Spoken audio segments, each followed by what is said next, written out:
Alhamdulillah.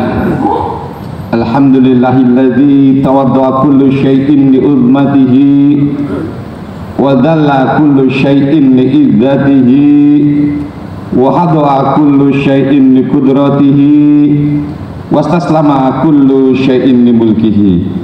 Fa subhanallah sariul ahkam al-mumayyid binal halal wal haram. Ahmaduhu ala ma fataha min ghamidil ulumi bi ikhrajil afham.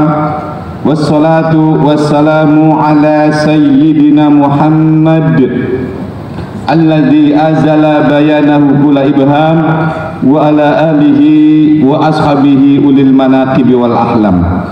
Salatan wa salaman daimaini ma damatil ayyam.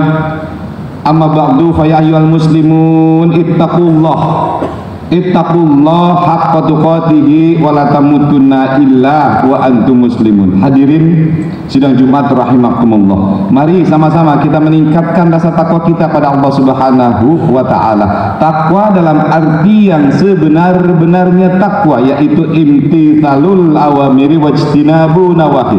Melaksanakan semua apa yang Allah perintahkan dan meninggalkan semua apa yang Allah larang. Hadirin sidang Jumat rahimakumullah. Nabi Muhammad SAW bersabda, "Idza qulta li sahibik ansit yaumal jum'ati wal imamu yakhthubu faqad laghat." Apabila imam sudah berkhutbah, maka tidak boleh ada yang bicara satu patah kata pun. Fala jum'atalah, maka tidak ada Jumat baginya sama sekali. Artinya ketika imam sudah berkhutbah, artinya sholat Jumatnya itu sah, tetapi tidak mendapatkan pahala Jumat sama sekali. Hadirin yang dimuliakan Allah Subhanahu wa taala, khutbah saya kali ini mengambil tema tentang membongkar rahasia sholawat. Hadirin rahimakumullah, setiap manusia pasti akan mengalami mati. Setiap mati pasti akan mengalami dua hal, husnul khotimah atau su'ul khotimah. Orang yang selama hidupnya beramal soleh, beramal baik, tidak menjamin hidupnya akhir hayatnya husnul khotimah. Orang yang selama hidupnya berbuat tidak baik, bahkan membunuh, tidak menjamin akhir hidupnya su'ul khotimah.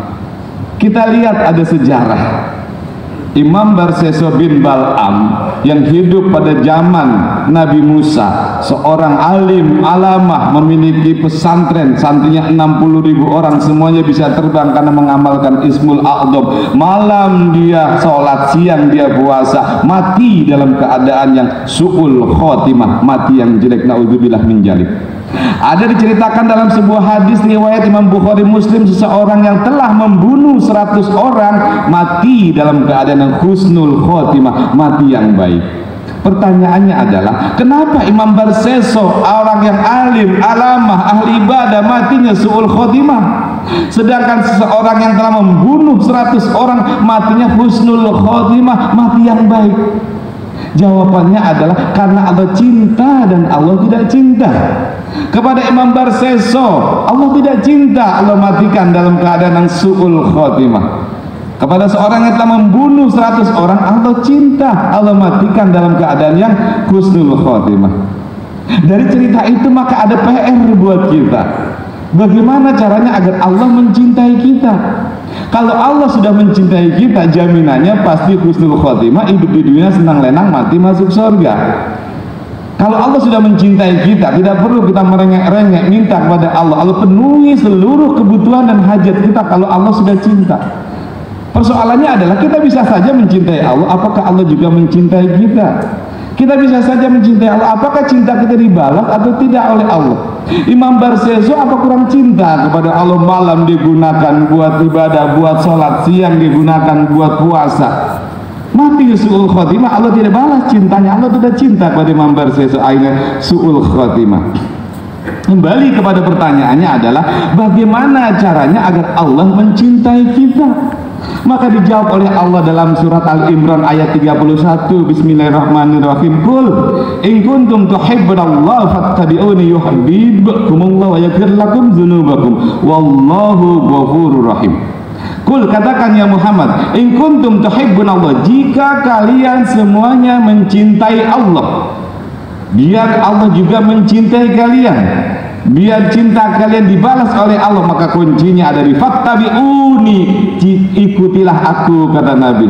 Stressingnya pada fattabi'uni, ikutilah aku. Kalau sudah mengikuti Nabi, maka jawabnya yuhibbukumullah, pasti Allah akan mencintai kalian semuanya, wa yaghfir lakum dzunubakum, dan Allah ampunkan semua dosa-dosa kalian semuanya, wallahu ghafurur rahim, Allah Maha Pengampun dan Maha Penyayang.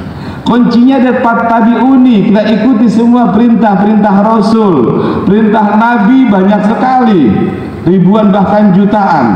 Dari sekian banyak perintah Nabi, dari sekian banyak, sekian ribu bahkan sekian juta perintah Nabi, ada satu perintah Nabi yang memiliki kehebatan, kedahsyatan yang luar biasa, yang tidak dimiliki dalam perintah-perintah lainnya. Cuma satu-satunya ini perintah Nabi yang memiliki keistimewaan luar biasa. Apa itu? Membaca sholawat kepada Nabi. Apa keistimewaannya membaca salat kepada Nabi? Yang pertama, ketika Allah Subhanahu wa ta'ala memerintahkan sholat, apakah Allah sholat? Allah tidak sholat. Ketika Allah memerintahkan kita haji, apakah Allah haji? Tidak. Ketika Allah menyuruh kita puasa, kita zakat, dan apa saja yang Allah perintahkan kepada kita umatnya, Allah tidak melakukan, Allah hanya nyuruh saja. Tapi ketika Allah memerintahkan kita untuk membaca sholawat, Allah melakukan, Allah turun tangan, bahkan Allah nyambat pada seluruh malaikat-malaikatnya, diajak bersama-sama untuk membaca sholawat kepada Nabi. Sebagaimana dalam surat Al-Ahzab ayat 56, bismillahirrahmanirrahim, innallaha wa malaikatahu yusholluna 'alan nabi ya ayyuhalladzina amanu shollu 'alaihi wa sallimu taslima. Sesungguhnya Allah bersama malaikat-malaikatnya membaca sholawat kepada Nabi. Wahai orang-orang yang beriman, membaca sholawat dan salamlah kalian semuanya kepada Nabi Muhammad sallallahu alaihi wasallam. Itu kehebatan yang pertama. Yang kedua, ketika kita sholat ada unsur riya, pamer, bila dipuji, maka pahalanya gugur. Ketika kita puasa, kita haji, apapun jenis ibadahnya, ketika ada unsur riya, pamer, minta dipuji, maka pahalanya gugur. Tetapi tidak dengan membaca sholawat. Membaca sholat ada unsur riya, ada unsur pamer, minta dipuji, tetap pahalanya tidak gugur, tidak batal. Bahkan Allah lipat gandakan menjadi 10 kali kebaikannya, padahal bacanya sambil riya. Sebagaimana sabda Nabi Muhammad SAW, man sholla alayya sholatan wahidatan sallallahu alaihi asro salawatin wa rufiat asro darajatin wutot asro khotiatin. Barang siapa yang membaca sholawat kepadaku 1 kali saja, maka Allah membalasnya 10 kali. Dan tidak hanya itu, Allah gugurkan 10 jenis kesalahannya, dan Allah angkat 10 derajat kali lipat pangkatnya. Yang ketiga, ketika Nabi Muhammad SAW bersama sahabat-sahabat sedang duduk-duduk di serambi masjid, didatangi oleh 4 malaikat. Malaikat yang pertama malaikat Jibril. Kata malaikat Jibril, assalamualaikum ya Rasulullah. Waalaikumsalam ya Jibril. Ada apa Jibril? Ya Rasul, aku ingin mengabarkan kabar gembira untuk umatku. Apa itu Jibril? Barang siapa di antara umatmu membaca sholawat 10 kali saja dalam 1 hari 1 malam, maka aku akan sujud di hadapan Allah dan tidak akan aku angkat kepalaku sampai Allah ampunkan semua dosa-dosanya. Berlalu malaikat Jibril, datang malaikat yang kedua, itu malaikat Mikail. Kata malaikat Mikail, ya Rasulullah, aku ingin membawa kabar gembira untuk umatku. Apa itu Mikail? Barang siapa di antara umatmu membaca sholawat 10 kali saja dalam 1 hari 1 malam, maka nanti di jembatan Siratul Mustaqim ketika semuanya terpleset jatuh ke dalam neraka, maka dia akan aku gendong. Datang malaikat yang ketiga, malaikat Israel. Kata malaikat Israel, ya Rasulullah, barang siapa di antara umatmu membaca sholawat 10 kali saja dalam 1 hari 1 malam, maka nanti aku akan cabut nyawanya seperti aku mencabut nyawanya para anbiya dan para rasul. Datang malaikat yang ketiga, malaikat Israfil. Ya Rasulullah, barang siapa di antara umatmu membaca sholawat 10 kali saja dalam 1 hari 1 malam, maka nanti di padang mahsyar, ketika semua orang kepanasan, ketika semua orang kehausan, maka dia akan aku payungi dan aku beri minum dari telaga Al-Kautsar yang sekali minum tidak akan haus untuk selama-lamanya. Kehebatan, keistimewaan yang keempat itu ada di dalam kitab As-Sawi Sarah Tafsir Jalalain Juz 1 halaman 266-267. Ketika Nabi Adam tertidur, sedang tidur, Allah ambil salah satu tulang rusuknya, kemudian Allah ciptakan Siti Hawa. Redaksinya sebagai berikut: falam yash'ur, Nabi Adam tidak terasa tulang rusuknya diambil. Falam yata'allam, Nabi Adam tidak terasa sakit tulang rusuknya diambil. Falamma istaiqadha, maka ketika Nabi Adam terbangun minan naumi, dari tidur, wajadaha, Nabi Adam sudah menemukan Siti Hawa ada di sebelahnya. Famala ilaiha, Nabi Adam tertarik dengan Siti Hawa. Fa'aroda ayamuda yadahu, ketika Nabi Adam ingin merangkul Siti Hawa, ingin memeluk Siti Hawa, faqalat lahul malaikatu, maka malaikat berkata kepada Nabi Adam, "Ma ya Adam, jangan lakukan Adam, itu belum sah menjadi istri kamu. Hatta tu'diya mahroha, sehingga kamu harus memberikan mahar kepada Siti Hawa sebagai bukti itu sebagai istri kamu." Faqala, maka berkata Nabi Adam, "Fama mahruha ya Jibril, apa maharnya?" Hatta tusalliya ala Nabi Muhammad sallallahu alaihi wasallam. Nabi Adam maharnya adalah sholawat kepada Nabi Muhammad sallallahu alaihi wasallam. Wa fi riwayatin salasa sholawatin, wa fi riwayatin sab'ata asyara sholawatin. Dalam satu riwayat dikatakan Nabi Adam membaca sholawat sebagai maharnya adalah 3 kali. Ada riwayat yang mengatakan 17 kali. Annahu isyaratun likulli wasitotun likulli mawjudin hatta abihi Adam. Yang demikian itu sebagai petanda, isyarat, sebagai tanda bahwa keberadaan sholawat, keberadaan Nabi Muhammad adalah wasitotun likulli mawjudin hatta abihi Adam, sebagai lantaran wujud adanya semua alam sejagat yang ada, sebabnya ada Nabi Muhammad, sebabnya ada sholawat. Ini cocok sekali dengan hadis Qudsi yang Allah katakan, laulaka wa ma khalaqtul aflaq, kalau tidak ada engkau ya Muhammad, kalau tidak ada engkau ya Muhammad, wa ma khalaqtul aflaq, tidak akan aku ciptakan planet bumi, planet matahari, planet bulan, tidak akan aku ciptakan tanpa ada Nabi Muhammad.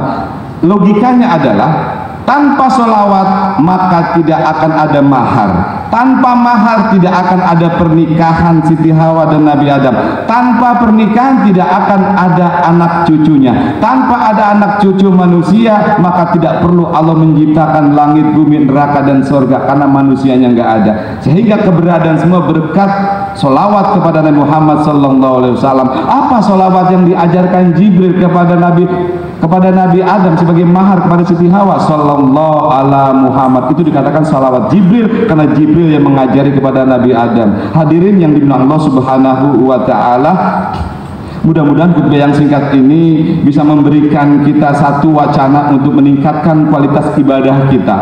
Terakhir, saya akhiri khutbah ini dengan sebuah kata yang indah. Allah menilai manusia bukan pada hasil, tapi pada niat dan maksud. Manusia menilai manusia kepada hasil. Jika setelah kita mendengarkan khutbah ini tertanam di hati kita, niat saja bahwa saya akan membaca sholawat 1 hari 1000 kali, niat saja, kemudian kita lupa atau ada hal lain yang tidak terlaksana, maka catatan di Allah tetap seperti orang yang melaksanakan. Beda dengan manusia, janji akan mengerjakan tapi tidak dikerjakan, maka tidak akan dapat upah. Allah Subhanahu wa taala menilai pada niat dan maksud kita. Mudah-mudahan khutbah yang singkat ini ada manfaatnya. Auzubillahi minasyaitonirrajim. Bismillahirrahmanirrahim. Wal asri innal insana lafi khusrin illa alladziina aamanu wa amilus solihati wa tawassaw bil haqqi wa tawassaw bis sabr. Barakallahu li wa lakum fil Qur'anil azim wa nafa'ani bihi wa iyyakum bima fihi innal dzikril hakim wa taqabbal minni wa minkum tilawatahu innahu huwas samiul alim. Allahumma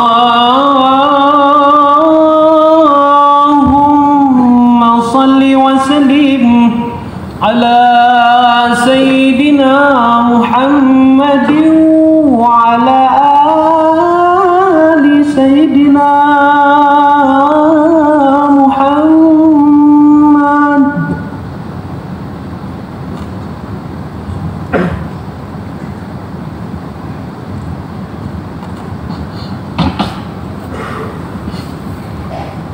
Alhamdulillah, alhamdulillah hamdan katsiran kama amar Asyhadu an la ilaha illallah wahdahu la syarika lah irghaman liman jahada bihi wa kafar wa asyhadu anna Muhammadan abduhu wa rasuluhu sayyidul khalaiqi wal bashar.